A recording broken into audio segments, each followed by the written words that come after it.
Neste problema, nós temos cargas distribuídas uniformemente sobre as placas de um capacitor plano. Estas cargas são distribuídas. Vamos imaginar que aqui tenhamos cargas positivas nessa placa e cargas negativas nessa outra placa. Seja sigma a densidade superficial de cargas e, portanto, sigma há de ser positivo. Nesta outra placa temos uma distribuição de cargas negativas. Seria melhor a gente utilizar menos sigma. Em módulo, a distribuição de cargas é igual a sigma. Neste problema também nós temos um capacitor plano, de tal forma que nós inserimos um material dielétrico preenchendo todo o espaço entre as duas armaduras do capacitor. Esse material é um material dielétrico com constante dielétrica dada, K. Um capacitor plano, ele é, na verdade, finito, tem dimensões finitas. No entanto, para a gente desprezar efeitos de borda, especialmente aqui nos extremos, a gente faz uma aproximação. A gente imagina esse capacitor como sendo constituído por placas planas, mas infinitas. É uma simplificação. Não? Muito bem, vamos trabalhar utilizando esta simplificação. E agora vamos então às questões que foram solicitadas, pedidas, né? A primeira delas é a determinação de D, né? O vetor deslocamento. Ora, o vetor deslocamento só tem a ver com estas cargas aqui, cargas livres, né?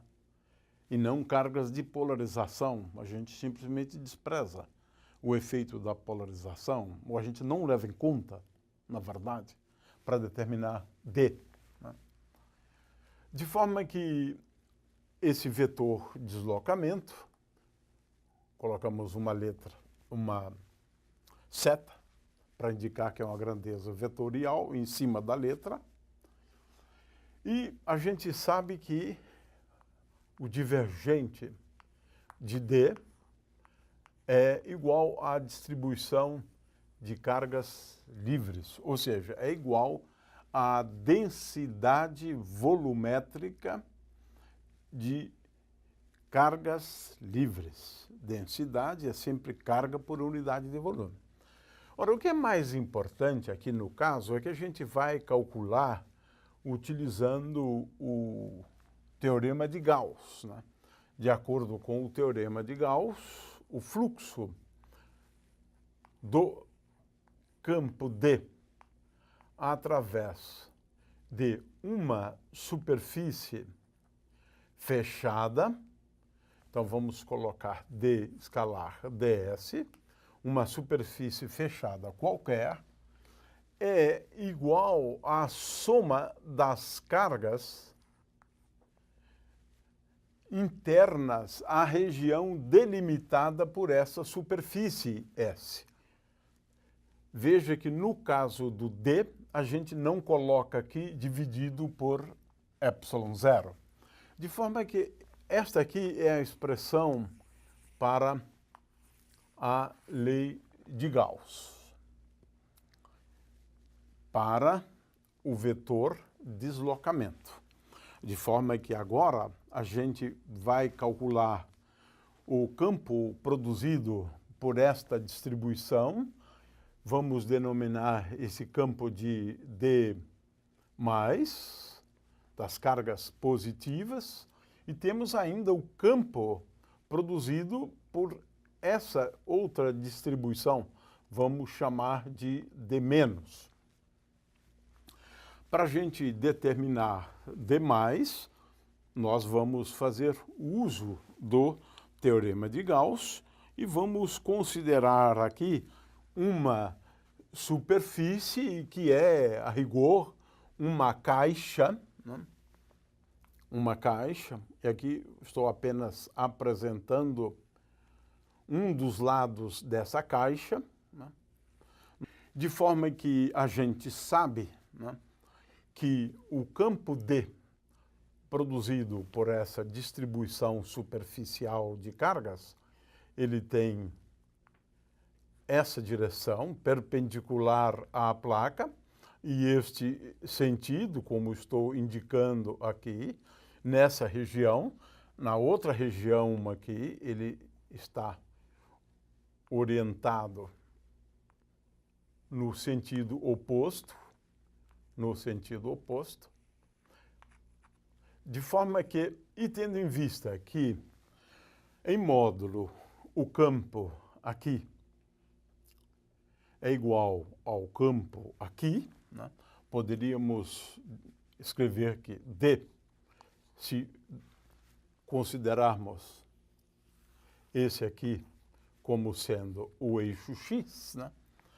Então, D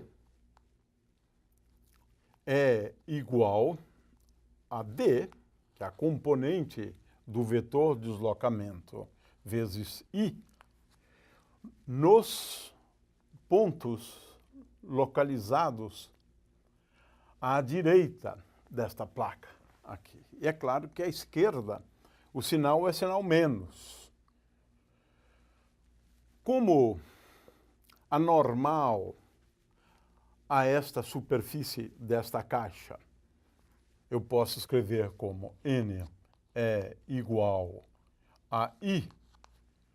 No entanto, anormal à superfície esta outra superfície da caixa é igual a menos I, nós concluímos que D vezes a área é igual, ou seja, eu estou tomando D da integral de ds apenas. Eu estou considerando primeiro essa superfície aqui. Então, D vezes A é igual a quê? Isto para esta primeira, mas eu tenho agora a segunda que vai dar o mesmo valor. Portanto, eu tenho que D é igual a quê? Duas vezes. E, portanto, D é igual a Q dividido pela área é sigma. Portanto, é igual a sigma sobre 2. Determinei, portanto, o campo D como resultado de cargas distribuídas ao longo desta primeira superfície. Agora eu devo levar em conta o campo D menos, que é o vetor de deslocamento, aqui eu estou considerando só a componente dele, associada a essa distribuição de cargas aqui. No entanto, é bom lembrar que nesta região aqui, o campo elétrico tem essa direção perpendicular às placas e este sentido, no sentido da placa. Isto nas regiões aqui dentro, interiores. Aqui é o contrário. O campo elétrico aponta neste sentido. Continua sendo perpendicular à placa. O fato é que agora, calculando, usando o teorema de Gauss, nós vamos obter que o D- no interior da placa é igual a sigma sobre 2, de novo. Ora, D é a soma dos dois campos. D é igual a D mais D menos. Ou seja, o vetor deslocamento D, utilizando agora a linguagem vetorial, é igual a D mais D menos, ou seja, é igual a sigma vezes I. Pode-se também verificar que o campo D, isto no interior, entre as duas placas, né? Entre as duas placas, no interior do dielétrico, na região onde está o dielétrico. E D, por outro lado, ele é igual a zero fora. Ele é igual a zero nessa região.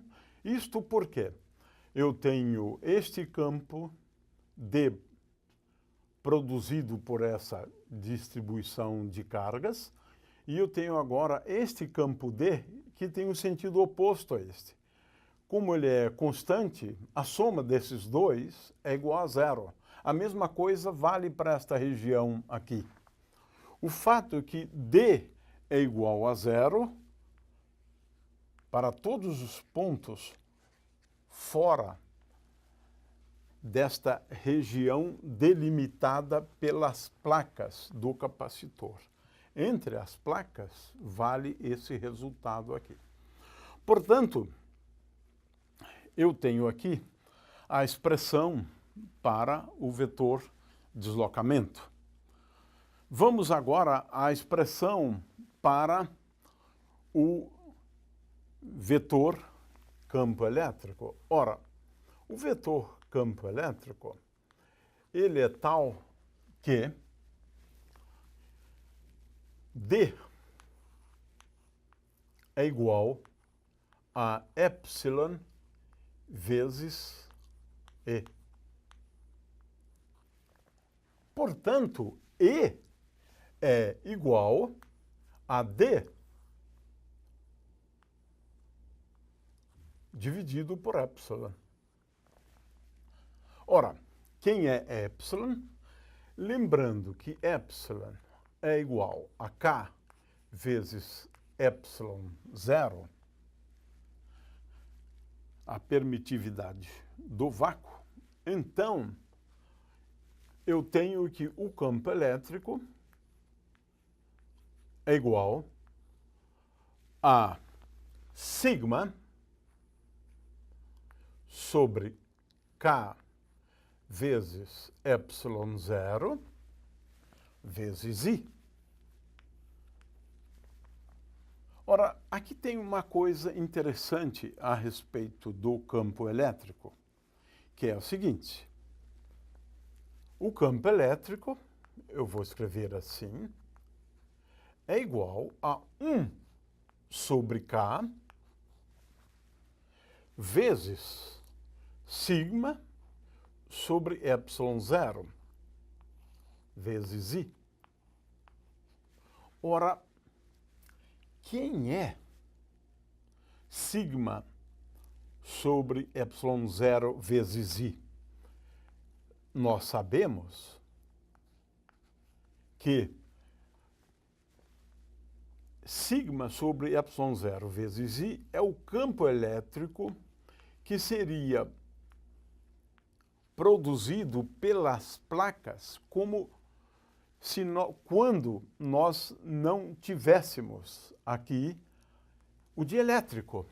Então, este aqui é o campo sem o dielétrico, como se tivéssemos ali entre as placas do capacitor o vácuo, ou o ar, porque a constante dielétrica do ar é muito pequena. Ou melhor, a constante dielétrica do vácuo é igual a 1. A constante dielétrica do ar é um valor muito próximo de 1. Consequentemente, o que nós concluímos? É que o campo elétrico entre as placas do capacitor se reduz. Ele é menos intenso do que a situação na qual nós temos o vácuo.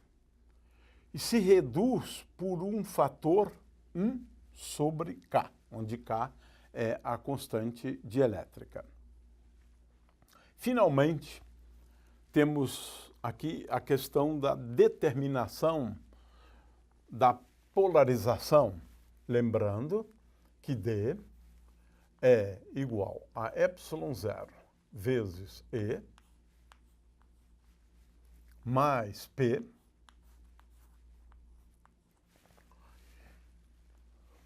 e lembrando que D é igual a epsilon vezes E, eu tenho que a polarização é dada por epsilon menos ε0.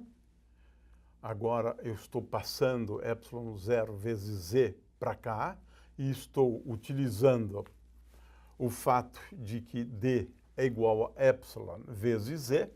Portanto, aqui eu tenho uma relação entre a polarização e o campo elétrico.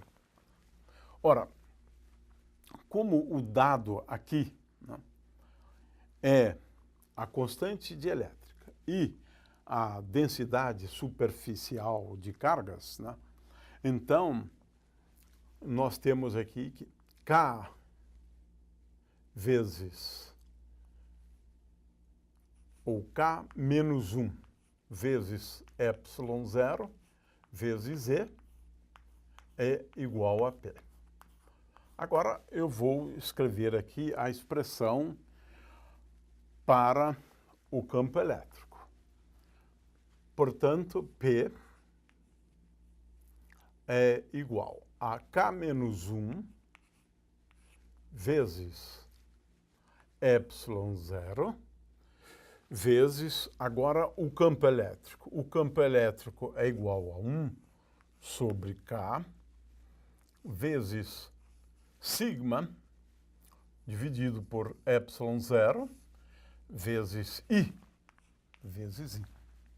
Ora, esse ε0 aqui se cancela com esse ε0 e eu então posso escrever o vetor polarização como sendo dado por K menos 1 dividido por K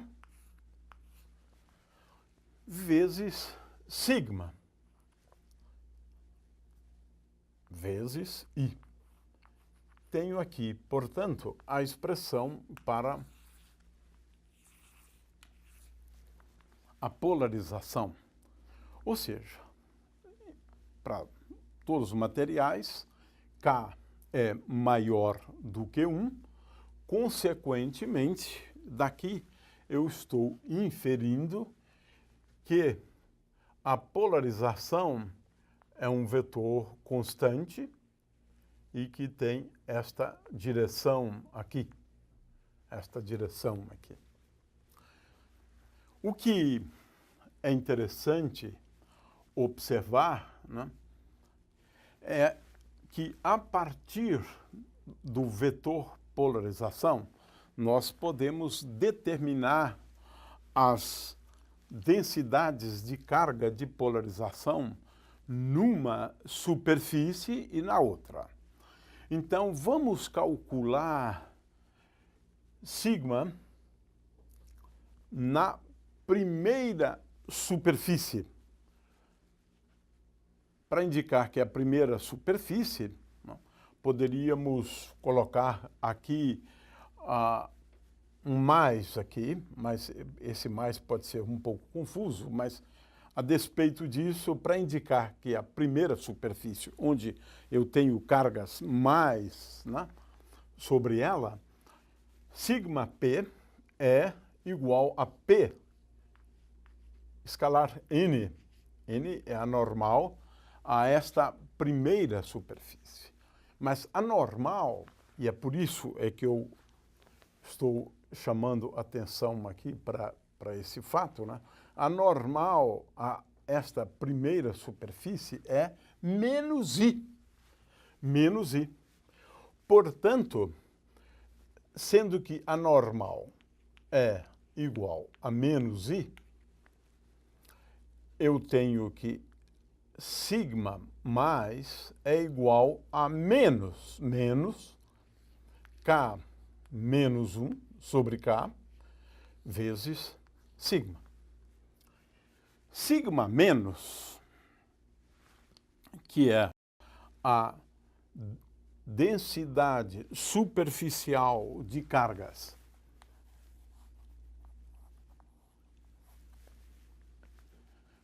nesta placa, onde encontramos cargas livres negativas, continua sendo igual a P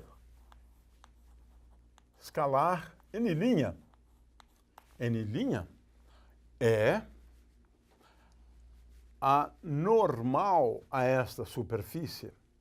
N' não é normal a essa superfície. Então, aqui eu tenho N'. Consequentemente, N' é igual a mais I. N' é igual a mais I. Como resultado, eu tenho que sigma menos é igual a K menos 1 sobre K, K menos 1 sobre K, vezes sigma. Vezes sigma. Vamos anotar esses dois resultados. Eu tenho sigma menos é igual a K menos 1 sobre K vezes sigma. E sigma mais, recapitulando, é igual a menos K menos 1 sobre K vezes sigma. Sigma é a densidade superficial de cargas livres. Sigma mais e sigma menos são densidades superficiais de carga de polarização. Vamos agora analisar alguns resultados aqui. Em primeiro lugar, se eu somar as duas densidades, então, se eu somar sigma mais com sigma menos, eu vou obter zero. Zero. Isso porque a carga total de polarização, na verdade, quando eu faço isso, eu estou, na verdade, determinando a carga total de polarização. É uma forma, né? Porque a carga total de polarização, o que eu faria? Eu multiplicaria aqui por A. A vezes isso, A vezes sigma mais A vezes sigma menos é igual a carga total de polarização. Consequentemente, sigma mais sigma menos é igual a zero. O que a gente verifica explicitamente, e isso era de se esperar. Por quê? A carga total de polarização é igual a zero. A outra coisa curiosa que a gente pode agora observar, né, é o seguinte. Sigma mais a distribuição de carga de polarização na primeira superfície é igual a menos alguma coisa. E essa alguma coisa é positiva.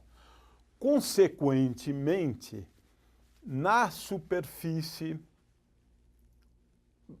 do dielétrico, nós temos uma distribuição de cargas negativas. Isso, exatamente. Distribuição de cargas negativas. É isso que a gente conclui. No entanto, nesta outra aqui, nós temos uma distribuição de cargas positivas na superfície do dielétrico. Na superfície do dielétrico.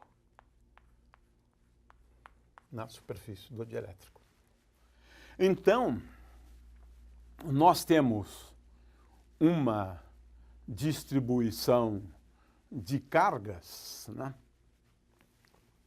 de polarização,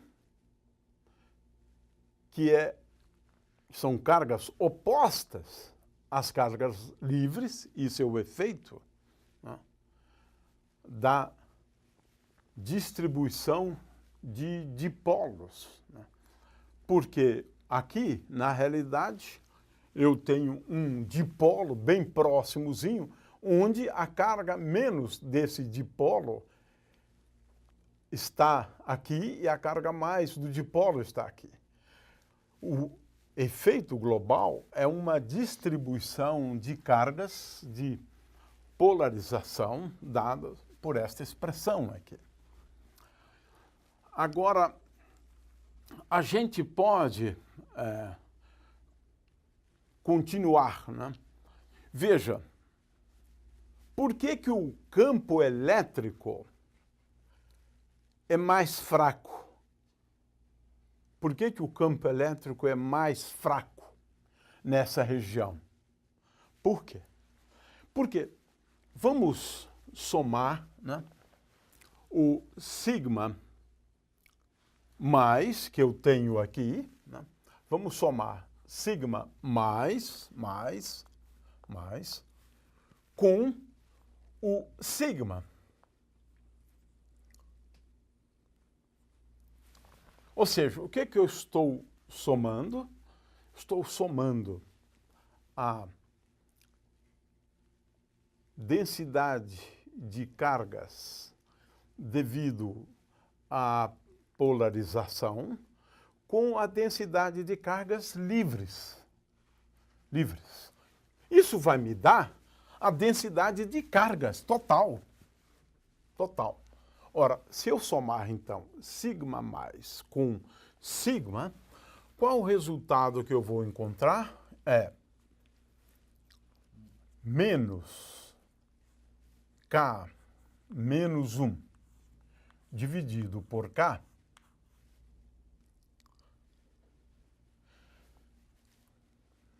mais, ou melhor, vezes sigma mais sigma. Ora, veja bem, esse termo aqui se cancela com aquele. Portanto, sigma mais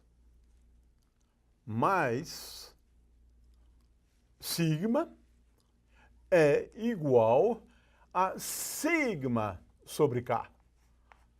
Agora, nós entendemos por que o campo elétrico fica enfraquecido por um fator 1 sobre K.